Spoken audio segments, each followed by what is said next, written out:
Bonsoir mon frère. Bonsoir mon frère et grande joie. Alors dis-moi, de quoi allons-nous parler ce soir? Alors ce soir c'est très simple, nous avons un sujet tout à fait indiqué. Dans notre Église catholique, nous avons célébré aujourd'hui la fête de l'Épiphanie.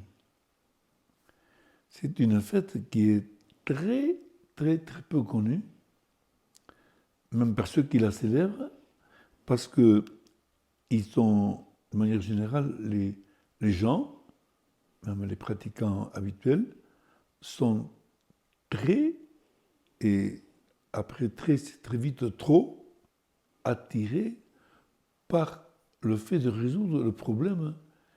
Mais qui sont ces hommes? D'abord, quand on voit l'évangile de Luc ce matin, il n'y a pas la mention de rois. Ce sont des mages venus d'Orient. Ce pas des rois, c'est des mages.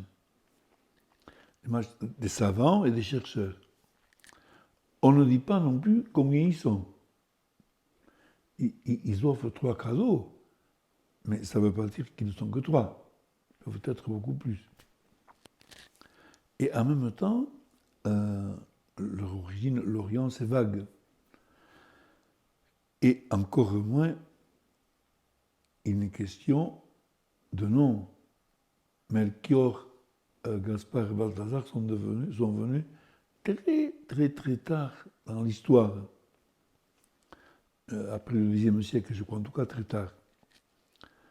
Et on ne voit pas assez le message que leur attitude, et même que leur histoire, nous apprend. Le premier message, c'est que ce que veut nous dire l'évangéliste, il veut nous montrer que ces hommes étaient des chercheurs. Et pas de n'importe quel chercheur, puisque c'est des astrologues, mais pas n'importe lesquels, puisque une étoile différente les a mis en route. Et là, je ne sais pas comment, ça ne nous est pas expliqué, ils ont compris que cette étoile allait les amener devant le roi des Juifs qui vient de naître. Et ceci est tellement fort qu'ils suivent l'étoile, et l'étoile s'arrête à Jérusalem, en pleine capitale du monde juif. Le roi des Juifs doit naître en Israël. Et là, qu'est-ce qu'ils font, puisque l'étoile ne brille plus? L'étoile a brillé tant qu'il fallait qu'ils découvrent la ville de Jérusalem. Mais elle ne brille plus, puisque à Jérusalem, on doit savoir où c'est qu'il doit naître, le roi des Juifs. Et c'est comme ça qu'ils vont de suite contacter Hérode. Moyennant quoi, ils vont mettre Hérode dans une très grande peur d'être détrôné, comme si la naissance de l'enfant pouvait être pour lui un signe de danger quelconque. On le verra après, la peur qu'il aura eue, puisque les mages discernant qu'ils ne doivent pas repasser par Jérusalem, ils vont repartir chez eux par un autre chemin, nous dit l'Évangile, et Hérode réagira par le massacre sans innocents, pour être sûr que ce petit bébé qui vient de naître soit éliminé. Et il va y mettre le prix, puisqu'il va faire massacrer tous les enfants de Bethléem et de la région, pendant âgés de 0 à 2 ans. Mhm. Et ce qui me frappe beaucoup, moi aussi, mais que les gens ne voient pas du tout, de manière générale, les chefs des scribes, des docteurs de la loi, des prêtres, tous ceux qui sont censés savoir, et d'ailleurs Hérode les convoque pour leur demander où doit naître le roi des Juifs. Et ils savent, puisqu'ils déclament ce que l'Écriture dit par rapport à Bethléem. Mhm. Mais ils n'y vont pas. Une fois qu'ils l'ont dit, ils laissent partir à Bethléem sans y aller eux. Pour eux, ça aurait pu être très en écho avec le Messie qu'ils étaient censés attendre. Et là, ils ne bougent pas. Et ce que l'attitude des mages nous apprend, la seule chose qui nous intéresse, c'est qu'ils continuent leur marche à la suite de l'étoile, et quand ils arrivent à Bethléem, l'étoile réapparaît devant la maison où l'enfant vient de naître. Ils rentrent là où l'étoile leur indique, et le fameux fils de roi est là. C'est un enfant qui vient de naître, un enfant de pauvre, tellement pauvre que sa maman l'a emmailloté et mis dans la mangeoire. Dans la mangeoire. Le mot crèche, dans le vieux français, veut dire encore aussi la mangeoire. On parle de la crèche pour le bétail. Et moi, je trouve ça extraordinaire de voir que leur confiance est tellement grande d'avoir suivi l'étoile, que l'étoile allait les éclairer comme il fallait. Ils ne se posent pas de questions et ils adorent cet enfant. Et ils lui offrent leur présent. On a un très joli hymne de l'office de l'Église qui dit, il fait dire hommage, nous sommes venus et nous t'avons apporté nos présents en faisant selon nos manières. Nos manières. Comme qui dit, on ne sait pas ce que tu vas faire de cet or et de... Mais nos manières. L'argent, c'est le roi, la myrrhe, le défunt, et l'encens, Dieu.